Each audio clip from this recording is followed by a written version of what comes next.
Bom dia, pessoal. Bom dia. Grande Vicente. Ouvindo bem? Estão ouvindo bem aí?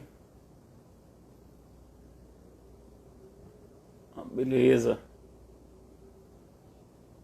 Diego Wilton. Tempo que eu não lhe vejo. Esse tema acho que é interessante para você. Janaína. A galera entrando aqui.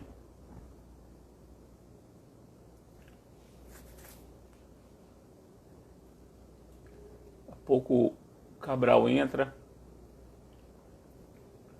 A gente conversar.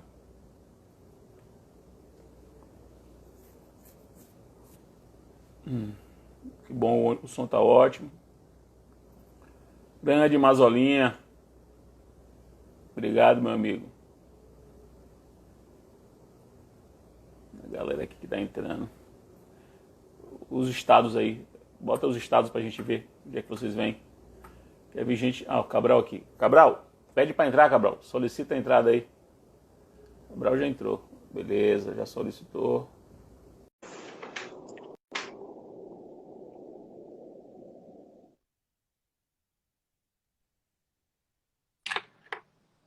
E aí, Rei? Salve, como vai? Massa. Beleza. Tá me Bom ouvindo bem? dia. Bom Tô me dia. ouvindo bem. É Tô porque ouvindo bem. tô sem fone de ouvido, que eu tô com pouca bateria aqui, deixei carregando. Não, tô lhe ouvindo bem. Tá ótimo. Porra, obrigado por ter vindo mais uma vez. Aceitado o meu convite. Esse convite tem uma... O de hoje tem uma razão especial, porque é uma forma de você divulgar seu livro. Nesse ponto, eu vou funcionar meio que como o Jô, que a galera vai para divulgar livro, né? Então eu fico aqui entrevistando para a galera divulgar o livro novo. E é o caso, né? Vai ser o Fred Jô no corpo, né? Meu corpo é semelhante ao de Jô, só que no horário de 9 da manhã, em vez de 11 da noite. 11h30, né? 11h30, Jô 11h30, 11h30 da noite. Antônio do Passo Cabral, evidentemente, para quem não conhece, o que é difícil de acontecer, é professor da UERJ, professor associado da UERJ, ele é mestre, doutor e livre docente em Direito, mestre, doutor pela UERJ, no caso do doutorado com uma cotutela aí com Munique, e a livre docência na Universidade de São Paulo, já fez pós-doutorado na França, é um dos principais autores brasileiros no processo, no direito público de um modo geral, tem espetaculares reflexões sobre o direito público.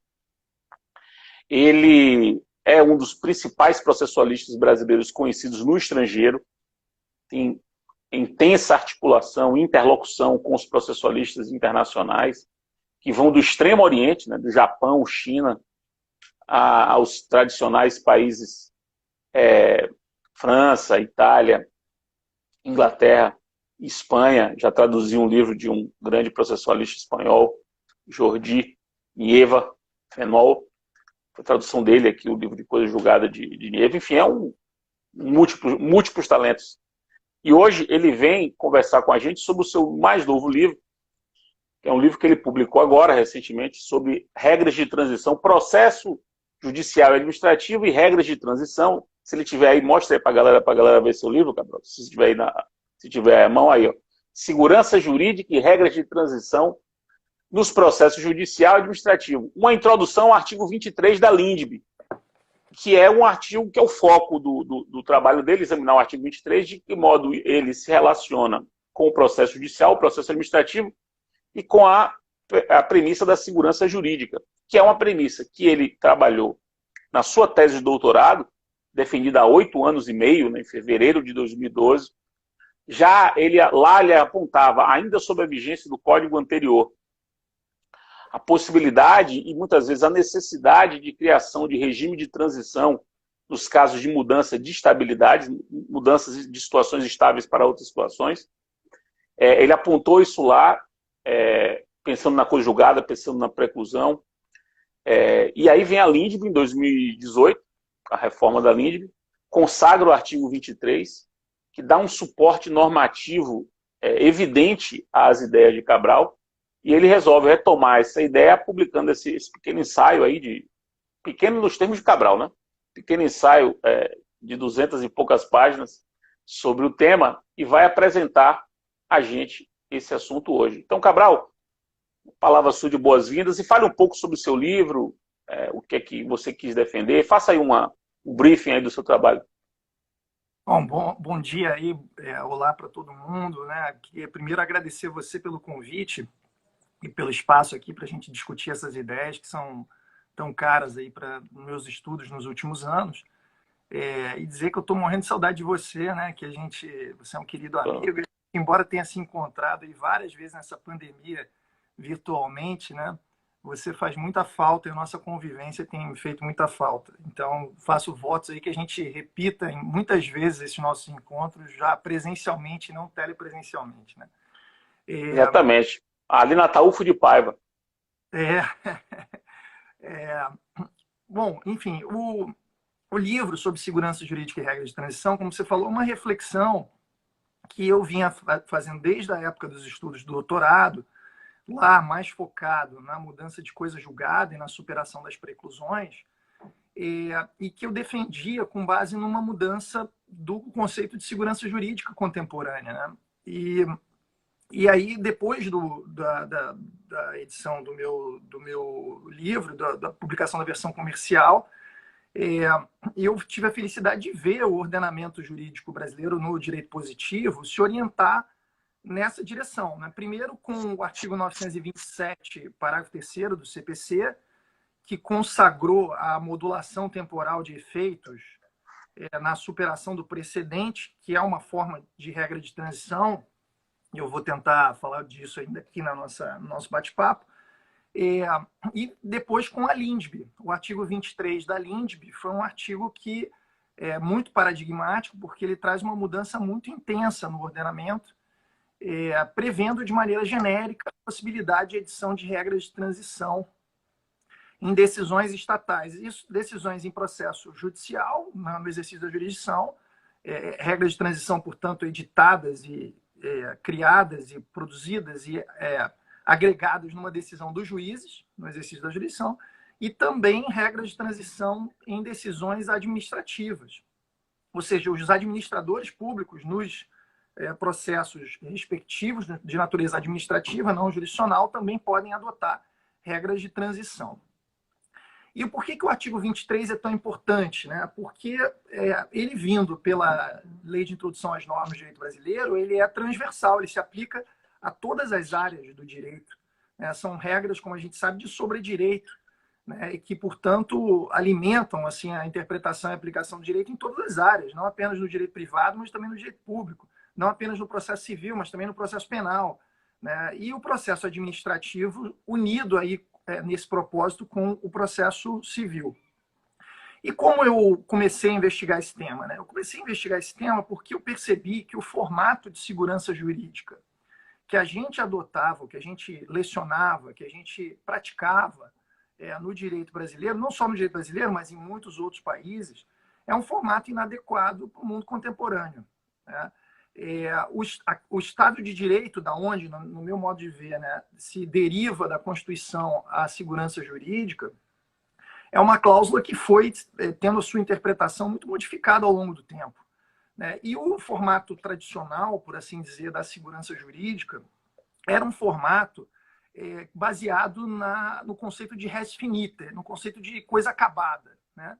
Que era o conceito do qual se derivavam institutos como o direito adquirido, o ato jurídico perfeito, a coisa julgada, que era a concepção de que você, para proteger, para garantir segurança, você tem que impedir a mudança de atos jurídicos pretéritos. Então, o conteúdo dos atos jurídicos praticados no passado tinha que ser imobilizado, tinha que ser imunizado contra alterações. E somente impedindo as alterações desse conteúdo é que a gente conseguiria proteger a segurança jurídica. Qual era o problema desse formato?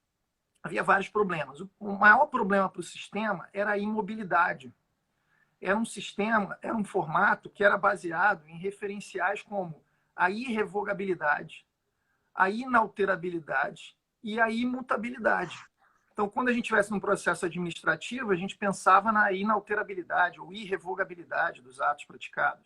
Quando a gente estivesse no processo jurisdicional, a forma de estabilizar os atos processuais por excelência sempre foi a coisa julgada, que era baseada nesse formato de imutabilidade, né? Indiscutibilidade. Com isso, era a ilusão de que a gente estaria protegendo segurança jurídica. Porém, essa imobilidade não responde a necessidades contemporâneas de um maior dinamismo. Né? Esses referenciais de ato jurídico perfeito, direito adquirido, que foram criados pela pandectística alemã no início do século XIX, eles não conseguiam mais atender às necessidades do Estado contemporâneo e dos indivíduos que vivem nas sociedades complexas atuais. Né? Essas sociedades elas são marcadas por uma velocidade muito grande nos acontecimentos. São marcadas também por uma complexidade que leva a um dinamismo muito grande. E a gente não tinha uma compreensão, que eu acho que no Brasil, em grande parte dos ordenamentos ocidentais, veio muito recentemente, nós percebemos isso pela obra do professor Humberto Ávila sobre segurança jurídica, que a segurança jurídica no ordenamento jurídico contemporâneo ela tem que ser buscada no tempo. E a segurança jurídica no tempo não pode ser uma segurança jurídica olhando apenas para o passado. O ordenamento jurídico é um contínuo. Então, nós temos que, de alguma maneira, garantir a preservação dos efeitos dos atos jurídicos praticados no passado, mas acomodar novos elementos que surjam no tráfego das relações jurídicas e que justifiquem uma alteração daquele conteúdo. Então, novos fatos, novas normas, né, que apareçam posteriormente à prática daqueles atos, podem impactá-los de uma tal maneira a justificar a alteração daqueles atos. Então, a segurança jurídica, no direito atual, ela tem que incorporar essa preocupação com segurança em todos esses momentos, no passado, no presente e no futuro. Então, a gente tem que pensar num formato de segurança jurídica mais dinâmico, que possa mediar essa passagem entre esses momentos temporais. E o formato de segurança jurídica tradicional, que era aquele baseado na imutabilidade, inalterabilidade e reversibilidade, não dava para o Estado contemporâneo o ferramental necessário para ele responder com duas características da ação estatal que são absolutamente essenciais hoje em dia, que é a adaptabilidade e a flexibilidade. O Estado de Direito contemporâneo ele tem que ter instrumentos que lhe permitam reagir a essas mudanças de maneira flexível e adaptável. Senão ele vai ser um Estado do século XIX tentando agir, né, se interagir e agir na sociedade do século XXI. Me permita uma consideração, Cabral, uma parte. Observando retrospectivamente, e sem querer fazer psicanálise, até porque eu não tenho nenhuma habilidade para isso, mas observe a sua produção. Né? A sua tese de doutorado foi coisa julgada dinâmica. Aí você faz a livre docência, convenções processuais, que é, por definição, uma defesa, né? uma defesa do dinamismo, da possibilidade de flexibilização do processo pela vontade das partes. Sua tese de titularidade é sobre competência dinâmica. No fim das contas, é uma competência dinâmica. Perceba que há um eixo comum no seu pensamento que a sua preocupação de tentar dar uma infraestrutura teórica, um ferramental teórico e dogmático para fazer com que o processo seja um processo nas suas diversas dimensões, né? Coisa julgada, procedimento, competência, adaptável. Adaptável. Quer dizer, o seu lema é o novo sempre vem, e o que era velho, como é que é aquele trecho da outra música de Belchior? E o que ontem era bom e novo, hoje é velho e antigo. O que ontem era bom e novo, hoje é velho e antigo. Não sei se você já tinha percebido, realizado que o eixo do seu pensamento é a transformação. Eu já tinha um pouco caído a ficha para mim dessa questão a partir da ideia de flexibilidade e adaptabilidade, que no fundo dizer em outras palavras o que você está dizendo, né? O dinamismo é uma das vertentes dessa adaptabilidade, dessa flexibilidade, né? aqui mais interessado nesse último estudo sobre a questão do dinamismo do sistema no tempo. Né? E é disso que a gente está falando. Eu até postei, eu vi a live que você fez com o nosso amigo comum, Paulo Mendes, e ali vocês falavam disso da novidade, né? E eu até postei, entre aspas, esse verso do Belchior, que o novo sempre vem. Né? Não adianta tentar parar as novidades como quem tenta parar quer dizer, se voltar contra as novidades como quem tenta parar o vento com as mãos, né? São tendências que a gente tem que enxergar e procurar ver se os institutos do direito, que são artificiais, né, estão conseguindo responder adequadamente a essa nova realidade. E é curioso também, Fred, pensar como nós, processualistas, estamos sendo chamados a falar sobre a LINDB, né? Nessa pandemia, eu e você e outros, Leonardo Cunha, e outros temos sendo chamados para falar muito Vitorelli. sobre... Vitorelli. Veja, eu não sei explicar exatamente por quê, mas talvez porque a nossa geração seja uma geração de processualistas que tem estudado mais teoria do direito. De nós todos, talvez de você, Mitidiero, né, Zanetti, e muitos outros temos estudado teoria do direito há muito tempo. E agora, também me parece que há um certo déficit de produção a respeito das alterações da LINDB dentre os publicistas. Eles têm se preocupado muito, talvez, com os artigos 20, 21, 22 caput, na perspectiva do erro administrativo e do consequencialismo, mas tem deixado outros dispositivos muito ricos da LINDB, como o 23, o 26, o 30, um pouco de lado. E, curiosamente, nós acabamos, né, contribuindo um pouco para isso. E o que me parece que é interessante aqui, talvez seja a construção que eu estava introduzindo, a partir do CPC e da modulação de efeitos na superação do precedente, em que essa preocupação com a mediação da segurança jurídica no tempo entrou na agenda do processualista. Né? E verdade. Escrevendo o livro agora, eu resgatei aquele estudo mais voltado para a coisa julgada e fui para a literatura própria do direito administrativo e do processo administrativo. Né? E realmente as manifestações doutrinárias que eu tive acesso até agora foram muito superficiais sobre o artigo 23. Por outro lado, os processualistas que escrevem sobre precedente têm feito análise, inclusive jurisprudencial, de como a jurisprudência tem aplicado o artigo 927,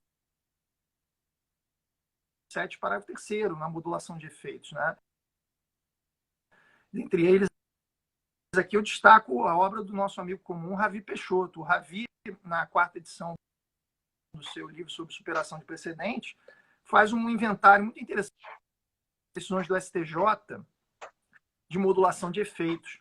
E nas últimas, do último final do ano de 2019, o STJ meio que mostrou não sabia disso. Que o artigo 23 e o 927, parágrafo 3º, fazem parte da mesma constelação de ideias.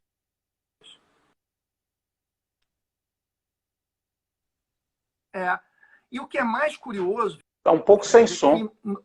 Se a gente olhar...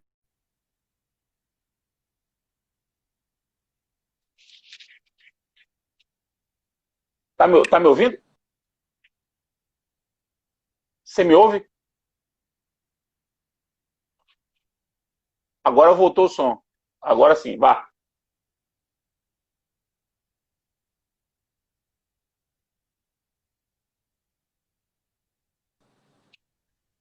Opa, voltou? Estou ouvindo. Curioso. Agora eu estou lhe ouvindo sem imagem. E é curioso, então, que o Mas estou lhe ouvindo. Tem percebido que o artigo 23 da LINDB faz parte da mesma constelação de ideias. E travou tudo de novo, você está me ouvindo? Maravilha.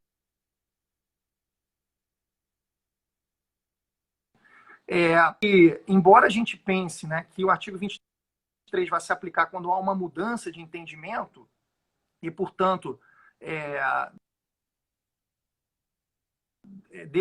o SK... Tá ruim. Tá ruim. A mesma ideia... Quando Cabral, ele vai firmar um precedente Cabral, sobre um tema que ainda naquele momento era controvertido. Quer dizer, Cabral, uma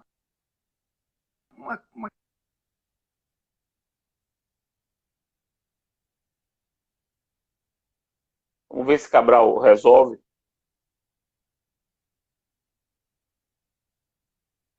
Agora a gente está olhando o teto de Cabral. Agora, vá.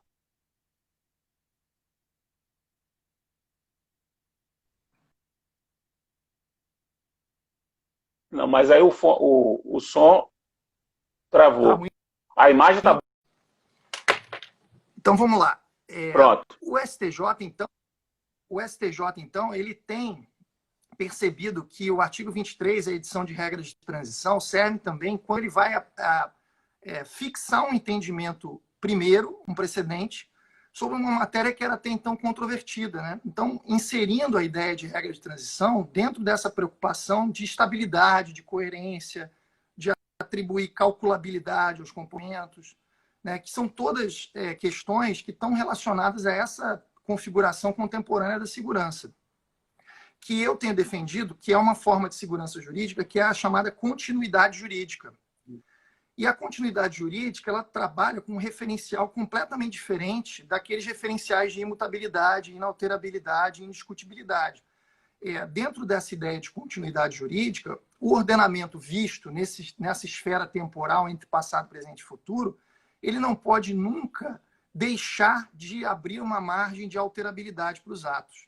Então, a gente pressiona, deve proteger os atos jurídicos praticados no passado e garantir-lhes estabilidade, porque as pessoas têm que honrar seus contratos, os atos jurídicos praticados têm que ter os seus efeitos consistentes no tempo, etc. Mas toda vez que novos elementos de prova e normativos apareçam e justifiquem uma alteração, o sistema tem que abrir uma margem de alterabilidade. E agora, o que é importante é que a segurança jurídica nessa perspectiva, ela não se preocupa apenas em garantir segurança e permitir alterabilidade. Ela se preocupa também com o que eu tenho falado, que é garantir segurança jurídica na mudança. É muito bom isso. Porque antigamente, veja, a gente trabalhava com referencial de imutabilidade para coisa julgada. Só que quando vinha uma ação rescisória, anos depois da sentença proferida, às vezes o indivíduo já gozando, fruindo do direito que lhe tinha sido garantido, com o trânsito em julgado, o cara fala, bom, agora adquirir realmente, definitivamente, né, com coisa soberanamente julgada, coisa julgada, né, eu posso fruir desse direito. Imagina, o sujeito ganhou uma isenção fiscal, dizendo que a atividade empresarial dele, ou da sua sociedade empresária, não sofria incidência de determinado tributo. E aí, naquele período, o cara fala, bom, agora eu posso, como eu não vou precisar pagar esse tributo, eu posso contratar mais funcionários, posso pegar um empréstimo no banco, ampliar minhas atividades empresariais. Depois vem a Fazenda Nacional, ajuiza uma ação rescisória e o tribunal modifica a decisão transitada em julgado. De um dia para o outro, a empresa passa a ter que pagar o imposto novamente, com aquelas loucuras que a gente já viu historicamente, que eram aquelas possibilidades na execução, muito tempo depois, quando vinha uma ADIM ou uma declaratória de constitucionalidade, a Fazenda dizer, olha, peraí, agora tem uma decisão lá do Supremo que disse que o tributo é constitucional. Então, o título executivo aqui não vale mais, né? Então, veja, às vezes, muitos anos depois, o indivíduo que já pensava ter aquilo incorporado no seu patrimônio, via abruptamente, de uma hora para outra, o conteúdo da decisão ser alterado. Então, o formato tradicional de imutabilidade, indiscutibilidade, irreversibilidade, inalterabilidade, ele tentava petrificar o passado e não se preocupava com a segurança quando mudava o conteúdo dos atos. E o formato contemporâneo, que é o artigo 23 da LINDB, que atribui a segurança jurídica, ele se preocupa com a segurança nos dois momentos. Ele se pressiona para a manutenção do status quo, mas quando houver necessidade de mudança, ele se preocupa com a segurança jurídica na mudança, criando pontes de continuidade. E é aí que entra o tema das regras de transição. Quando houver necessidade de quebrar uma estabilidade, modificar uma sentença, devolver um prazo, quebrando uma preclusão, modificar uma licença administrativa, modificar os termos de uma aposentadoria que tenha sido concedida, rever uma aposentadoria que tenha sido concedida no processo administrativo, modificar os termos de uma consulta que tenha sido feita à administração pública, Em todos esses casos, quando houver quebra dessa estabilidade, o decisor, seja ele o juiz no processo judicial, seja ele o administrador no processo administrativo, ele deve se valer de regras de transição para mediar uma transição que não seja abrupta, para permitir uma passagem suave entre o regramento anterior, entre o entendimento anterior e o novo entendimento. É para isso que veio o artigo 23 da LINDB. Então, ele se preocupa com a segurança jurídica voltada para o passado, mas ele se preocupa também com a segurança jurídica na mudança, né? Quando há reconhecimento de que o conteúdo do ato tem que ser alterado. Agora, deixa eu fazer uma ponderação. A gente já trabalha há algum tempo, né, com modulação de efeitos no controle de constitucionalidade, no juízo de inconstitucionalidade, né? Você modular para trás, ou um pouco para trás, modular um pouco para frente, estabelecer um momento futuro para começar a valer a decisão. Começamos a trabalhar mais recentemente com a modulação, da mudança da jurisprudência. O objeto da modulação, vamos colocar a modulação como categoria genérica. O objeto da modulação, se é a mudança da jurisprudência, o objeto da modulação, o seu juízo de inconstitucionalidade. Vem o artigo 23 e parece, aí uma pergunta mesmo que eu lhe faço, que o artigo 23 ele é um dispositivo que serve como ferramenta, é uma ferramenta para qualquer um desses tipos de juízos quanto à produção dos efeitos no tempo. Chame isso tudo de modulação lato sensu, chame modulação coisas mais restritas. E aí eu lhe pergunto, está certa essa minha percepção de que o 23 é um ferramental para qualquer um desses instrumentos de controle, de arranjo dos efeitos da decisão no tempo? E você podia distinguir um pouco esses diversos arranjos? Você chegou a fazer uma tipologia desses arranjos? É interessante ver, né, Fred, que durante muito tempo a gente reduziu o fenômeno das regras de transição à modulação de efeitos. Isso, de alguma maneira, continua sendo visto na doutrina. Isso já era algo que eu batia desde lá da minha tese de doutorado, né? Eu, inclusive, fiz essa sugestão durante a tramitação do código, que o 927, parágrafo 3º, previsse outras formas de regras de transição. Podia até prever a modulação, como prevê, mas prever outras formas de regras de transição, né? Talvez por influência das leis 9868 e 9882, que previam a modulação de efeitos, a pronúncia de inconstitucionalidade ex nunc, né, sem redução de texto, ou pro futuro, né, fixando-se um momento no futuro, a gente imaginou que o tema ficasse restrito a isso. Mas as regras de transição são um gênero, né, das quais a modulação temporal de efeitos é apenas uma das espécies. Eu trago diversas outras hipóteses de regras de transição que podem ser utilizadas e que tornam esse ferramental ainda mais rico. Por exemplo, quando você vai mudar um entendimento fixado numa decisão judicial, uma decisão administrativa, é possível que, como regra de transição, se determine que aquele que gozava daquela posição de vantagem, um direito, por exemplo, uma licença, tenha que pagar uma quantia em dinheiro para uma outra pessoa que passa agora a ter uma compensação financeira pela mudança. Ou então, que não seja uma compensação em dinheiro, que haja formas de subvenção ou de compensação in natura, que são as chamadas ajudas de adaptação. A ajuda de adaptação ela pode ser feita em diversas áreas do direito com formas de, não uma indenização, mas uma compensação que não seja monetária. Então, por exemplo, em direito de vizinhança, se você tinha uma decisão que regulava a relação de vizinho de uma determinada maneira e ela vem ser alterada, um dos vizinhos pode permitir, por exemplo, o acesso a outro vizinho, uma servidão. O vizinho pode permitir o acesso do gado do seu vizinho ao seu terreno temporariamente, como uma forma de compensar a mudança operada pela nova decisão. Em direito de vizinhança e direito urbanístico, é possível também que essas subvenções se deem por concessões de potencial de construção. No direito ambiental, como as formas de compensação in natura que são possíveis, é possível que se estabeleça, por exemplo, a concessão de créditos de carbono, né, ou outras formas de compensação in natura que não sejam o pagamento de uma bolada de uma vez. Isso é importante porque as regras de transição elas têm tendem a ser regras internas, elas tendem a durar por um tempo limitado. Então, se você pensa apenas numa compensação financeira paga de uma vez, isso pode levar a uma supercompensação ou uma subcompensação. Quer dizer, como você às vezes não tem como estimar muito bem quais são todas as consequências da mudança daquela orientação, da mudança de entendimento, se você determinar o pagamento de uma quantia de uma vez só, é possível que esse pagamento leve a uma supercompensação ou uma subcompensação, levando até um enriquecimento ilícito de quem talvez não tivesse direito a tudo aquilo. E a ajuda de adaptação, por ela ser in natura e protraída no tempo, ela é mais afeta para relações jurídicas de trato continuado, de longo prazo, contínuas, né? Como são essas de direito de vizinhança.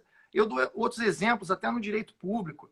Por exemplo, a utilização de infraestrutura essencial, que é uma forma de interação entre agentes econômicos muito própria do direito econômico, né? A utilização de oleodutos ou de linhas de transmissão. De gás. Então, isso pode ser utilizado, né, como uma forma de compensação in natura e não em dinheiro.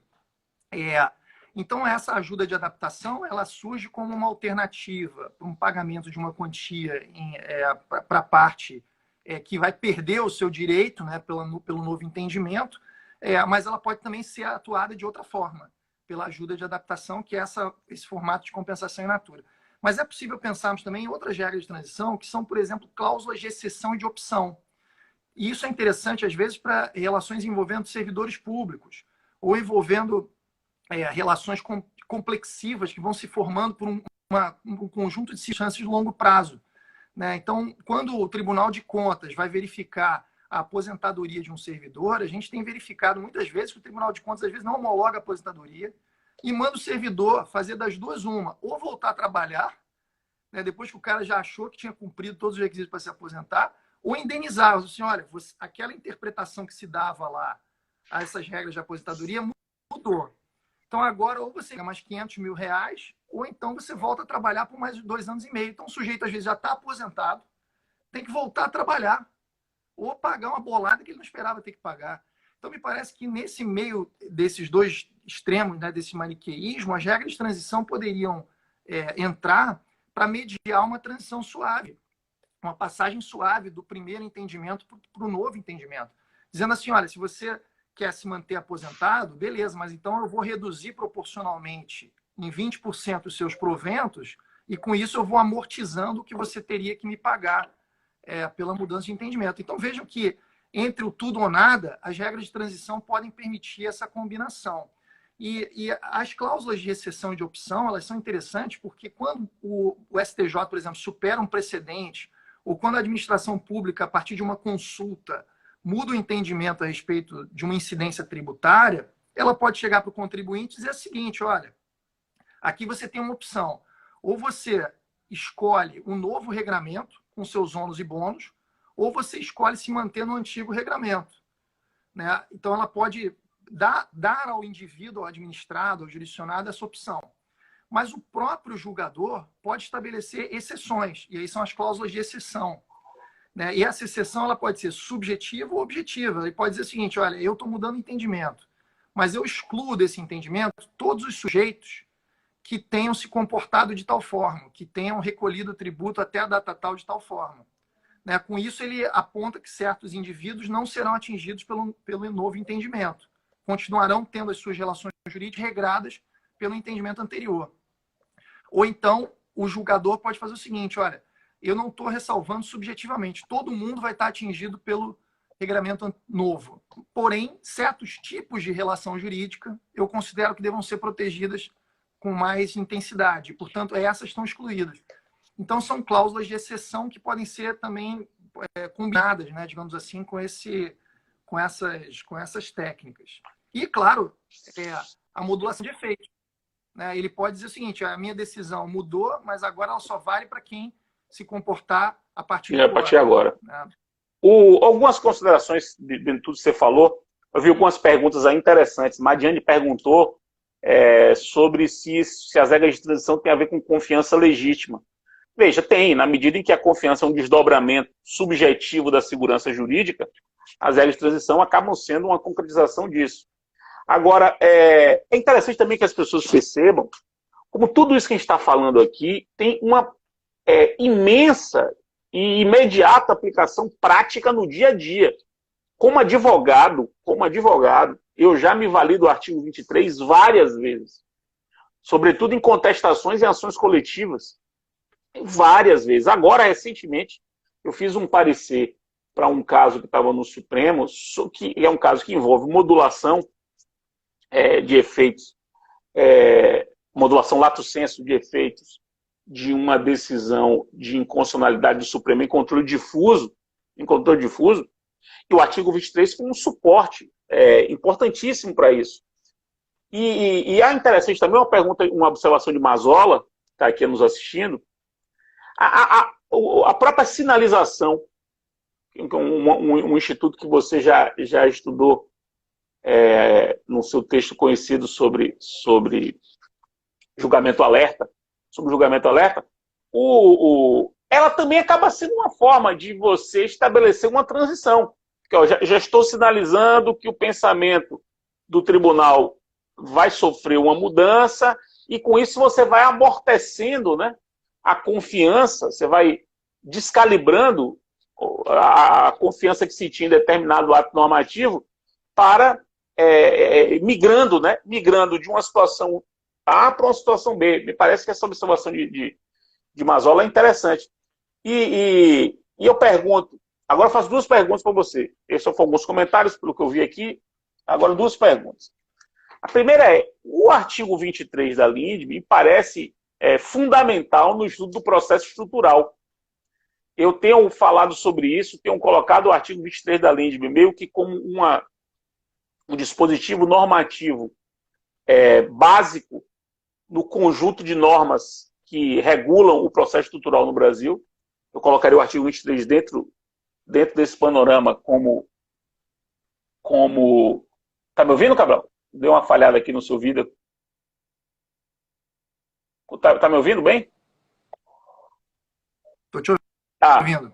Então, queria saber se você concorda que o artigo 20, da relação do artigo 23 com o processo estrutural me parece uma relação direta, fundamental. Eu colocaria dentro do rol dos artigos básicos sobre o processo estrutural no Brasil.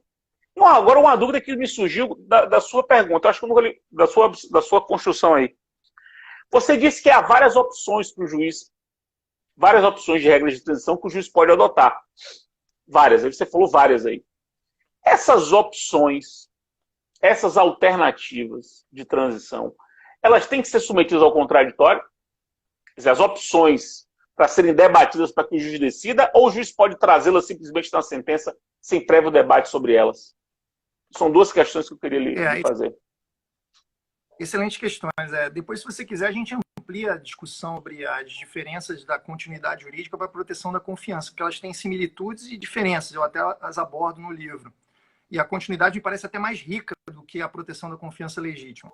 Mas, e concordo também com o Mazola de que todos esse ferramental, no momento aplicativo dos precedentes e até para a revogação, né, para a superação do precedente, ele é cimento, até porque o sistema de precedentes ele tem essa lógica da segurança jurídica contemporânea, né, que é manter a estabilidade e a coisa sem engessar o direito, permitindo a sua evolução. Então, a ideia toda de sinalização, prospective overruling e tudo mais, joga com essa constelação de ideias que é proteger a segurança, mas sem impedir a mudança. Então, tem tudo a ver. Sobre a sua pergunta específica, ela me permite... processo estrutural. Tudo a ver também, porque eu defendo, inclusive, que um dos nortes que a gente deve ter para o uso das ferramentas do artigo 23 é a instabilidade dos bens e dos procedimentos. Então, quanto mais instáveis e suscetíveis à mudança, mais esses direitos ou essa sede onde eles vão ser aplicados tende a ser própria dessa lógica do artigo 23.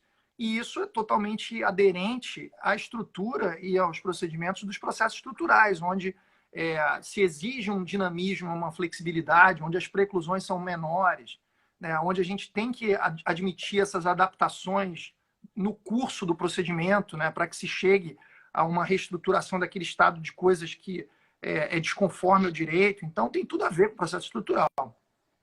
E sobre a sua pergunta a respeito dos tipos de regra de transição e se o juiz pode ou deve submetê-las ao contraditório, isso é importante porque ela me permite dizer o seguinte: defendido que se a segurança jurídica mudou, se o Estado de Direito hoje é esse Estado de Direito que tem que responder de maneira adaptável e flexível aos elementos normativos, fatos que apareçam no tráfego das relações jurídicas, hoje a gente vive um momento de justiça transicional. O Estado de Direito é um dever do Estado aplicar o artigo 23 e toda vez que houver quebra de estabilidade, mudança de entendimento, etc., aplicar as regras de transição, inclusive regras de transição feitas em decisão de juízes. Então, se é um dever do Estado, existe um direito para os indivíduos de verem aplicadas, né, regras de transição toda vez que as suas relações jurídicas puderem ser afetadas por essa mudança de entendimento. Agora, se existe esse direito à edição de regras de transição, não há a edição de uma ou outra regra de transição. Então, existe uma margem de discricionariedade. Eu não sei se eu... Agora falhou som e imagem. Voltou? Fale aí para a gente ouvir. Voltou. Então, existe um direito dos indivíduos de ver os administradores editarem regras de transição para que elas tenham proteção das suas situações individuais. Porém, não há um direito a uma espécie específica de regra de transição. No que se refere à escolha da regra de transição, essa é uma escolha discricionária, tanto do juiz quanto do público. Então, essa margem de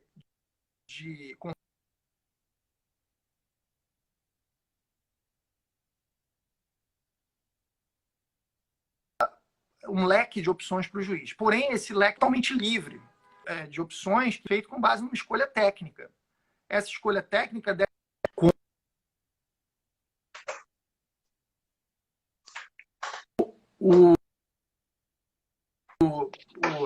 como é a instabilidade dos bens, os procedimentos, a necessidade de adaptação das decisões nesses procedimentos, é o tempo necessário de transição, né? Quando uma ou outra transição, ele tem que pensar em ação jurídica de longo prazo, um contrato administrativo de longo necessário, manter o equilíbrio econômico e financeiro do contrato. Ele tem que ver se há uma relação de vizinhança ou então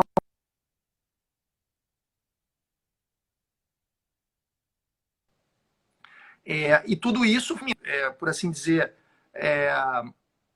afetar o juízo para a escolha de uma ou outra regra.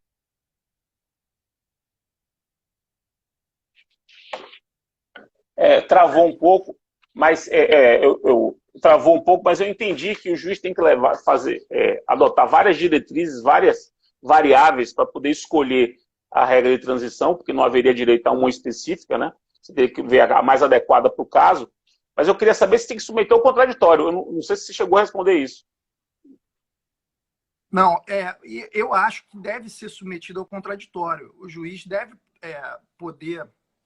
deve consultar as partes a respeito dessa questão, até porque isso vai diretamente afetá-las. E por isso, acho que a utilidade de não apenas os juízes, mas também os advogados e os profissionais do direito em geral conhecerem e explorarem um pouco mais o artigo 23, porque sem conhecer as alternativas que você tem a partir do artigo 23, o advogado não consegue nem suscitar o problema. Se o juiz dá vista para o advogado se manifestar e ele só acha que regra de transição é modulação de efeitos, ele nem consegue enxergar as alternativas que se colocariam para o seu cliente, para a proteção do seu direito nessa transição de um entendimento anterior para um novo entendimento. Então, é aquilo que você gosta de repetir de Ávila, né? Quer dizer, para quem só tem quem só tem prego, tudo é martelo, né? Porque você não consegue... Para quem só tem martelo, tudo é prego. Para quem só tem martelo... tudo é prego, ao contrário. Então, assim, se o cara só tem uma ferramenta, ele não consegue enxergar as alternativas que estão na frente dele. E o artigo 23 é muito rico, como eu tenho tentado colocar aqui, né? Eu estou até colocando vários exemplos. Assim, os comentários travaram para mim há algum tempo. Então, eu não estou acompanhando a galera. Provavelmente o pessoal está também dando outros exemplos e outras formas de aplicação. E acho que bate-papo ver esse caldo cultural em torno do artigo 23, né? Por isso que a mesma coisa eu coloquei como a mesma coisa com o artigo 20 da LINDB, né? Que fala que o juiz deve levar em consideração as consequências práticas da decisão. E aí a lógica é um pouco parecida, porque se o juiz tem que levar em conta as consequências práticas da decisão, essas possíveis consequências têm de estar no diálogo. É preciso que esteja na discussão processual que a consequência pode ser X ou pode ser Y, e aí, tendo em vista essas possíveis consequências, o juiz decida o que fazer. Mas é preciso que se discuta sobre essas possíveis consequências. E isso tem que, inclusive, ser objeto de prova. Quer dizer, por que isso vai acontecer? Aí tem que ter uma prova que projete esse acontecimento. A lógica é um pouco parecida com o artigo 23, na medida em que, havendo várias opções de transição, essas opções devem estar à mesa, para serem deliberadas, inclusive quanto às suas consequências, porque você vai ter que aplicar o artigo 20, né? Inclusive quanto às suas consequências. E aí, feito o contraditório, e quanto maior o repertório dos profissionais, mais rico será esse contraditório, o juiz possa decidir, afinal, qual é o regime de transição que vai aplicar. Eu acho importante fazer essa combinação. E essa lógica do contraditório vai impactar também a fundamentação da decisão. Sim, claro, que é um reflexo. É um reflexo na fundamentação, porque o juiz vai ter que submeter aquilo ao debate e depois considerar tudo aquilo na decisão, né? Explicando por que ele está adotando a modulação de efeitos. A gente tem que bater nessa tecla, Fred, você que gosta desse tema, porque tem uns cacuetes. Na prática judicial, ela traz uns cacuetes. E lá atrás, quando se começaram a utilizar as medidas de apoio, as medidas coercitivas, o cacuete qual foi? De pensar que a medida coercitiva natural seria a multa pecuniária. Exatamente. Ela entra hoje ali no automático, né, no modelão. Então, os juízes aplicam multa sem dizer por que estão escolhendo a multa e não outra medida coercitiva. E mais, aplicam a periodicidade da multa como sendo diária, sem justificar. Para qualquer caso, e para qualquer caso, né? Para qualquer caso. E às vezes para casos onde a multa pecuniária não seja adequada. Deixa eu lhe dizer uma coisa. Nessa conversa aqui eu me lembrei, não estava nem preparado para lhe dizer isso, mas agora, conversando que eu me lembrei, vou lhe contar um caso que acho que você não conhece. No meu último ano de estágio na Justiça Federal, em 1997, eu estagiava com a doutora Neuza Maria Alves da Silva, era estagiário dela, diretamente. Então, eu minutava as decisões para que ela examinasse e decidisse. A gente recebeu, naquele ano, uma ação civil pública proposta pelo MPF,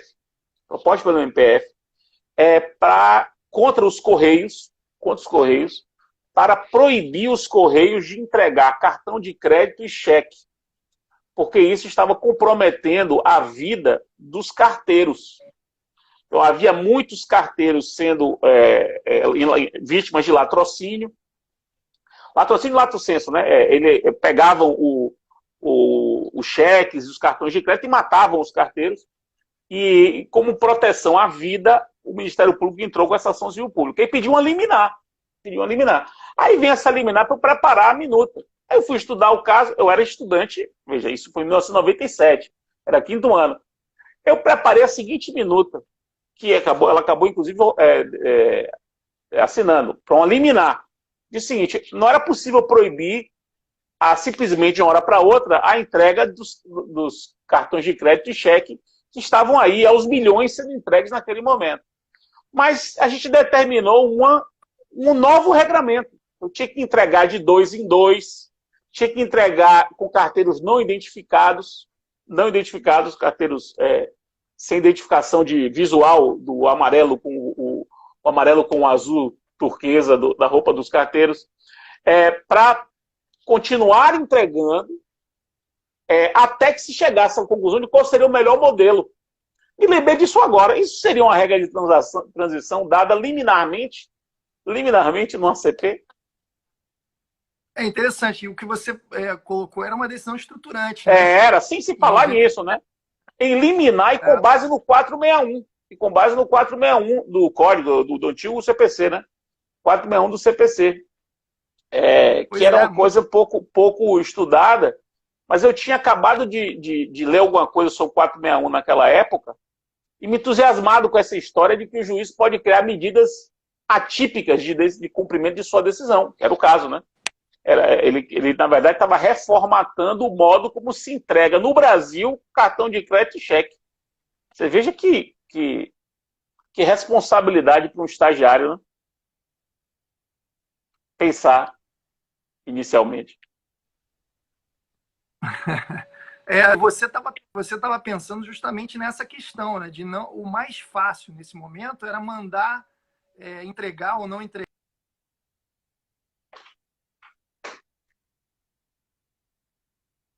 Que não seja apenas a multa pecuniária, é usar a riqueza dessas medidas. E eu acho que a gente tem que bater essa tecla porque existe um grande risco de o artigo 23 gerar outro cacuete desse tipo, que é no modelão conter apenas a modulação de efeitos, né? Porque já é pensada sendo a regra de transição natural, né? Então, para a galera ficar ligada nisso, não existe regra de transição natural. Esse exame tem que ser casuístico. É muito importante isso. Porque senão você pode estar operando o artigo 23 de forma errada, inadequada, né? Utilizando a modulação temporal que pode estar favorecendo os free riders, né? São aqueles que talvez jamais tenham se pautado com base no entendimento anterior, não se comportaram, não constituíram nenhuma relação jurídica que tenha sido consolidada com base no entendimento anterior e que vão se beneficiar da regra de transição mesmo assim. Então, quer dizer, você tem que pensar que cada caso vai ser um caso, as relações jurídicas às vezes são muito diferentes, às vezes o contrato é um contrato de longo prazo, às vezes é de curto prazo, né? E isso vai ter que iluminar a escolha da regra de transição e o prazo que você vai adotar a regra de transição, né? Porque é interessante notar que aqui, muitas vezes, vai ter um problema de separação de poderes, porque a gente vai ver juízes editando regras, né? E as regras de transição, portanto, elas são uma técnica decisória importante para atuar a segurança jurídica, mas elas têm que depois ser acomodadas no sistema normativo, né? E uma das coisas que eu defendo é que elas tenham que conviver com outras regras legislativas, por exemplo, posteriores, dentro daquela lógica que me parece responder bem ao problema, que é a lógica do direito administrativo, de primado da lei e reserva de lei. Não há reserva de lei e se permita ao judiciário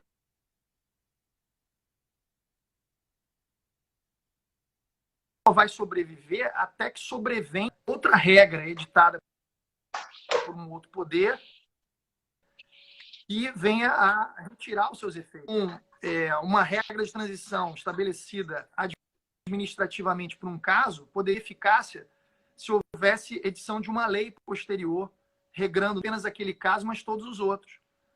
Então, essa ideia de pensar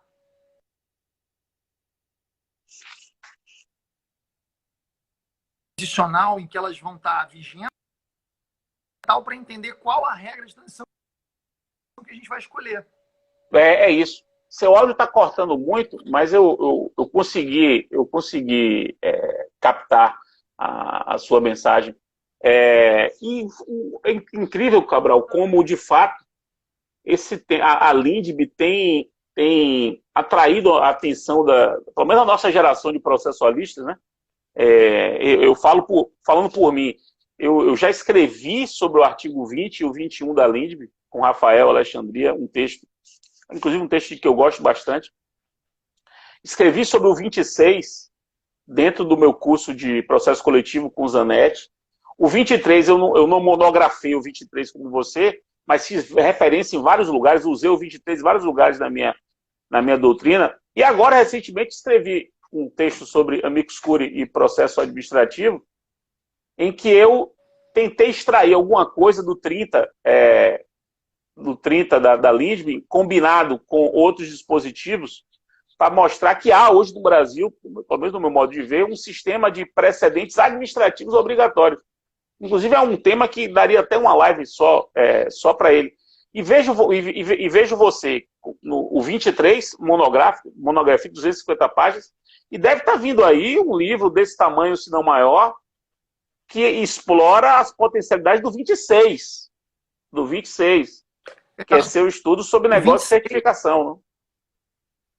O negócio de certificação, uma das hipóteses de negócio de certificação no Brasil é o artigo 26 da LINDB, que é um negócio de certificação, que pode ser um negócio de certificação, pode ser uma transação pública, né, mas pode ser um negócio de certificação celebrado pelo poder público. E eu também tenho estudado muito o artigo 30 da LINDB para defender que a gente poderia ter uma função jurisdicional de consulta. É um tema que eu tenho desenvolvido. Claro. Talvez eu anime para escrever um texto sobre Paulo isso. Modeste entrou aí, viu? Paulo Modeste entrou, professor de Direito Administrativo aqui da UFBA. Grande publicista baiano. Eu colocaria no rol dos grandes publicistas brasileiros, uma pessoa fundamental na reconstrução do direito público do Brasil desde 95 para cá. Ele foi decisivo em leis fundamentais como a lei do processo administrativo, dentre outras. E gosta muito disso, está estudando a transição intergeracional. Ele está estudando a relação entre gerações para fins de direito previdenciário, por exemplo. Como é que uma geração dialoga com a outra? Portanto, é uma espécie de direito intergeracional. É objeto das reflexões dele no doutorado. Foi meu professor, foi um da primeira turma dele. Ele entrou na sala de aula, era para minha turma, 1994. Eu era terceiro ano da faculdade, terceiro semestre, e ele foi decisivo para que eu me animasse com o curso de Direito. O primeiro ano do meu curso de Direito foi um ano em que eu estava muito desanimado. Assim, eu queria, na verdade, prolongar minha adolescência. Mas quando eu peguei essa matéria com ele, que foi IED 2, que era o estudo do pensamento, a história do pensamento jurídico, né? Foi incrível, né? Ele trouxe outras coisas, apresentou Tércio, por exemplo, que a gente não conhecia, não ouvia falar na faculdade. Então, meu abraço para o meu amigo Paulo Modesto, satisfação vê-lo aqui. Eu deixo também a minha satisfação ao Paulo Modesto, grande professor, muito conhecido, eu não conheço pessoalmente, mas conheço muito seus estudos. E essa questão intergeracional, vejam como é interessante, não apenas aí nesse viés previdenciário, por exemplo, né? Mas também ambiental, né? Que tem uma questão intergeracional. Sim, claro. A questão da pandemia de Covid tem levantado um pouco essa questão geracional, né? Até que ponto as gerações mais jovens hoje podem se virar sacrificadas no mercado de trabalho. O Brexit teve isso, né? Brexit, A pauta era essa, né? O conflito entre os mais jovens que precisavam da Europa, né? Precisavam mais da Europa do que os mais velhos, né? Um choque muito, muito claro. O nome do professor é Paulo Modesto, pediram para eu poder repetir. Paulo Modesto. Paulo Eduardo Garrido Modesto, professor de Direito Administrativo da UFBA. E veja, Fred, como essa questão também geracional e esse problema das transições, né, no direito brasileiro, ela vai fazer cada vez mais sentido numa agenda reformista, como tem sido a agenda do governo federal atual, né? De mudança na Constituição, a respeito dos regimes de servidores públicos, a respeito dos tributos. Opa, 20 segundos. Aquele avisozinho. Então, se despedir. Valeu, meu querido amigo. Foi excelente. Essa live vai para o canal do YouTube, meu canal do YouTube, vai para o IGTV também. Sigam o professor Cabral no Instagram. Para quem não me conhecia, siga meu perfil no Instagram. Aquele abraço, beijo. Despeça aí, Cabral, que vai fechar. Valeu, pessoal. Um grande abraço aí. Valeu, Fred. Valeu.